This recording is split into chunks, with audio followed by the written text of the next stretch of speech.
எங்கள் பையன் இப்போ வியாழக்கிழமை நைட்டு அம்மா நான் இதுமாரி இன்டர்வியூக்கு போகிறேன் திருச்சிக்கு அப்படின்னு சொன்னான். எப்போ மாநாட்டுக்கு போகிறேன்னா இல்லைம்மா அப்படின்னு என்கிட்ட மாநாட்டுக்கு போகிறதே போய் சொல்லிவிட்டு தான் எங்கள் பையன் போனான். அதனால் திரும்ப இது மாதிரி வீந்து போயிட்டான் அப்படின்னு வீடியோவில் வந்ததும் யாருப்பான்னு மறுநாள் காலையில் சனிக்கிழமையாக தான் இருக்கும்னு நினைக்கிறேன். எனக்கு அது புரியல. சனிக்கிழமையாக தான் இருக்கும். காலையில் இது யாருப்பா அப்படின்னு கேட்குறான். இல்லைம்மா நான் இல்லைம்மா விடுமா, நான் நல்லா இருக்கேன், இங்கே அடியாடா சாப்பிட்டியாடா, என்னடா பண்ணுனேன், என்னடா ஆச்சுன்னு. இல்லைம்மா விடுமா நல்லா இருக்கேன், விடுமா நான் ஊருக்கு வரேன், நீ சாப்பிட்டு ஒன்றும் நினைக்காதம்மா, சாப்பிட்டு படுமா அப்படின்னு சொன்னான். திரும்ப வீட்டுக்கு வந்து உள்ளே படுத்தவன் எந்திரிக்கவே இல்லை, சோர்ந்து போய் படுத்துருந்தான். மாத்திரை வாங்கிட்டு வந்து சாப்பிட்றான். ஒன்றுமே இல்லைங்கிறியே ஏன்டா அப்படின்னு கேட்டேன். ஒன்றும் இல்லைம்மா விடுமா, நான் தான் உயிரோட வந்துட்டேனே விடுமா அப்படின்னு சொன்னான். ஆனால் வீழ்ந்தது என் பையன் தான் சார், பாதிக்கப்பட்டது நாங்கள் தான். நாங்கள் ஏன் சார் இவ்வளோ தூரம் வரோம்? எங்களுக்கு பின்னாடி யாருமே தூண்டுதலும் கிடையாது, எங்களுக்கு ஆதரவும் கிடையாது. எந்த கட்சியுமே சரிதான். என் பிள்ளை வீழ்ந்து போச்சு, சரத்குமார் தான் வீழ்ந்தது. அவங்களுடைய அம்மா தான் நான். அந்த பையன் பேட்டி கொடுக்குறான்னா அந்த பையன் என் பிள்ளை கிடையாது, நானும் அவங்க அம்மா கிடையாது. இதான் சார் உண்மை, இதான் உண்மை. என் பேர் சந்தோஷம்.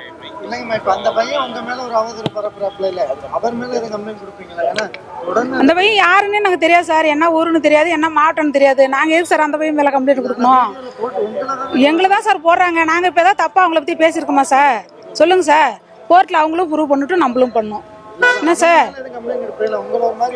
இனிஷியல் தான் சார் பண்ணியிருக்காங்க. சொல்லுங்க, கமெண்ட் பண்ணிடுறாங்க, எல்லாம் சொல்றாங்க. அவங்களும் ஆனோட அவங்க தாய் என்னை மாதிரி தானே நினைச்சிருப்பாங்க.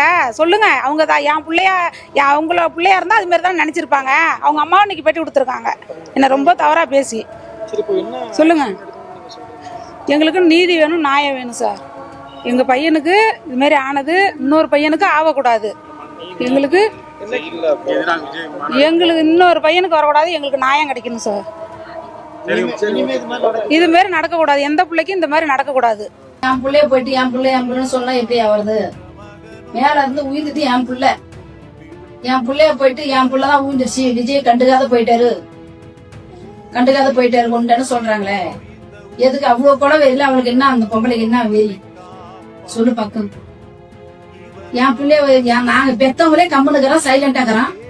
இந்த பொம்பளை என் பிள்ளைதான் மேல இருந்துச்சு. எங்க சொந்தக்கார பூரா எங்களுக்கு போன் பண்ணி எவ்வளவு பேர் கேட்டாங்க, புள்ள இந்த மாதிரி ஊழ்ந்துட்டா நீங்க கண்டுக்காதறிய, எங்க ஏன் போனா இந்த மாதிரி சண்டை போடலையா நீ கேட்க மாட்டேன்றிய, அவன் ரசிக்கிறதுல நான் போயிட்டான், நான் என்ன பண்றது நான் சொல்லினுக்கிறேன்.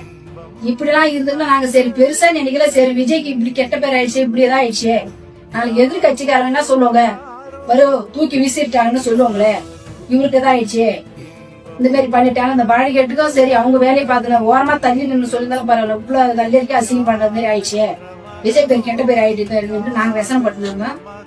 இந்த மாதிரி இந்த பொங்கலை என் புள்ள வந்து விஜய் கண்டுக்காத போறாரு சொல்லுது. இதெல்லாம் நியாயமா? அவன் என்ன பொம்பளை எவ்வளவு பணம் வாங்கிக்கிறதா, எவ்வளவு காசு வாங்கிக்கிறதா? அவன் பையன் ஒருத்தவன் ஃபர்ஸ்ட் அன்னைக்கு கரெக்டா பேசணும். மறுநாள் அப்புறம் என்ன நடந்திருந்தா, எவ்வளவு காசு வாங்கியிருந்தா, இப்ப லட்ச கணக்கில் வாங்கிக்கிறாங்களா இல்ல கோடி கணக்கில் வாங்கிக்கிற அந்த அளவுக்கு பேசுறாங்க. இவ்வளவு தீவிரமா பேசுற என் புள்ள போலீஸ் ஸ்டேஷன் போய் கொடுத்துக்கிறேன், அப்புறம் ட்ரெஸ் எடுத்து போட்டுக்கிறேன். ஒரு ட்ரெஸ் கூட உன் புள்ள மாநாட்டுல ஏன்னா துண்டை போட்டுக்கிறேன், அந்த ட்ரெஸ்ல எதுக்கு ஒரு இது காட்டு,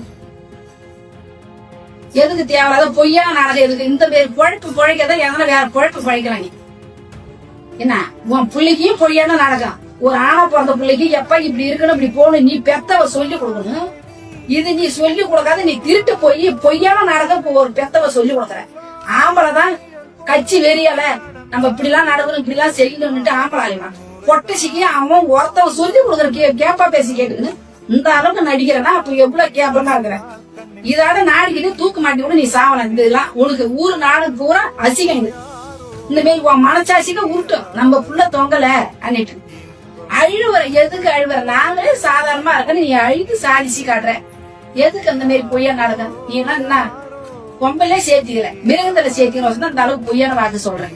என்ன பையனுக்கு அதுக்கு மேல பையன் நான் மேல இருந்தேங்க, நான் லேட்டர் கீழே தான் இருந்தேன், நான் மேல ஏறி போனா மேல இருந்து ஏறி புடிச்சுட்டா ஏன் இப்படி பொய்யா நடக்கிறேன்? அவங்களாம் விஜய் ரசிக்கணும் சொன்னாலும் வெக்க. அதோட அவங்களாம் செலுத்தலாம் இந்த மாதிரி பொய்யான பேசுறது. ஃபர்ஸ்ட் ஒரு வார்த்தை அப்ப இதுலயே பாத்துக்க, அப்ப எப்படி போட்டு அப்ப இது உண்மை இல்ல இது பொய்யான இவங்க பேசுறது இதுலயே உனக்கு காட்டி கொடுத்துச்சுடா. நீ பேசுறதுனால உனக்கு காட்டி கொடுச்சு. எங்க அம்மா பேசி சொல்றது யாரும் கேட்காதீங்க நீ சொல்லிக்கிறது. ஃபர்ஸ்ட் ஒரு வார்த்தை இப்போ ஒரு வார்த்தை சொல்லிட்டு அப்புறம் ஒரு வார்த்தை சொல்றேன் பாரு, இதெல்லாம் நம்ப மாட்டாங்க. உங்க பேச்சு நம்ப மாட்டாங்க, உம்மா சொல்றத நம்ப மாட்டாங்க. என்ன அதெல்லாம் விட்டுட்டு உங்க குழப்ப பாக்கல. நீ பிளே ஸ்டோர் மற்றும் ஆப் ஸ்டோரில் இருந்து பாலிமர் செயலியை QR கோடு மூலம் பதிவிறக்கம் செய்யுங்கள். செய்திகளை உடனுக்குடன் பெறுங்கள்.